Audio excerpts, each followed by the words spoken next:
So Nietzsche asks us, why are so many of the great philosophers chaste? They don't have wives. Kant, Schopenhauer, Nietzsche, Kierkegaard, Rousseau.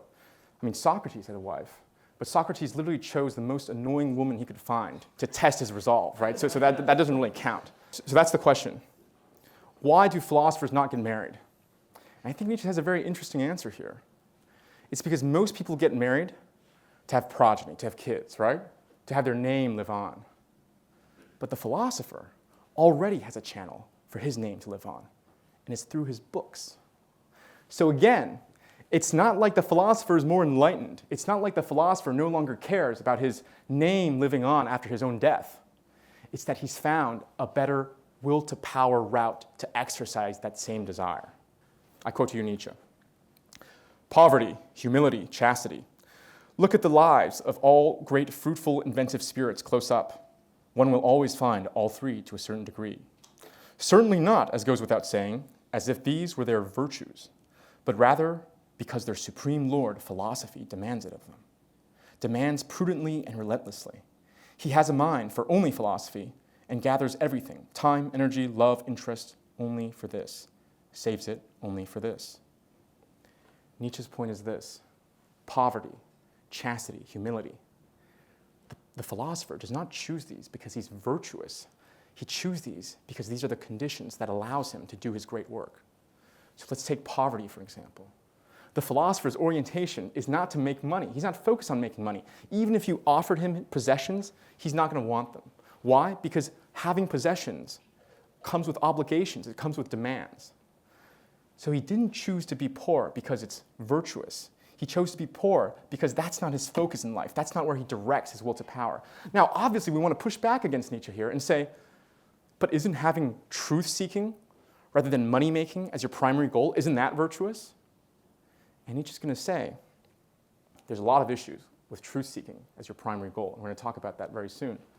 But even if it were more virtuous to live a truth-seeking life than a money-seeking life, that's not why the philosopher chose it. The philosopher chose it because his dispositions, his circumstance, his resources better suited him to exercise will to power in the domain of truth. So I've had a lot of personal experience here where I've been up close and personal with the top intellectuals as well as the top capitalists in the world, and they hate each other, right? The capitalists think the intellectuals are poisoning the well of ideas, and the intellectuals think the capitalists are hoarding all the resources, and they see a vast chasm of difference between each other. But when you get up close and personal, especially when you look at the elite of both, the similarity, I think, and I think Nietzsche is right here, is greater than the difference. They all have that maniacal focus. They all have that unrelenting drive to succeed, to win out. They all have a super strong will to power. And I suspect that Nietzsche is right, that the only thing that made them go one way or the other is not because, I don't know, capitalism can help everyone, or because truth-seeking is the most virtuous life. It's because their dispositions, their circumstance, their relationships, their resources better predispose them to exercise their will to power in one domain rather than the other. Okay? And the same story goes with humility. Philosophers are not more humble because they're moderate. It's the exact opposite. Their immoderate pursuit of the truth is why they are humble, because they don't want to get bothered by people. Okay? So that's why they don't advertise themselves. That's why they don't splay their name on things. So the ascetic ideal of the philosopher is an expression of the will to power because it's by rejecting the usual demands of life, money, sex, name, that the philosopher can fully devote himself to truth at all costs. That's what his ascetic ideal is.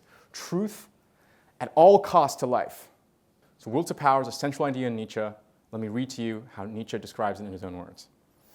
Every animal instinctively strives for an optimum of favorable conditions under which it can vent its power completely and attain its maximum in the feeling of power.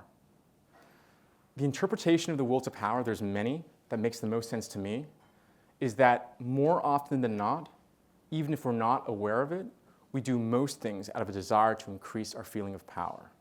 So it's not a blanket metaphysical thesis. It's not even a blanket psychological thesis that everything is will to power.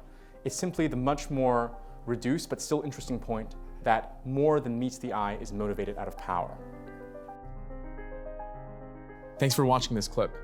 My name is Jonathan B., and I'm creating accessible lectures and interviews on the great books.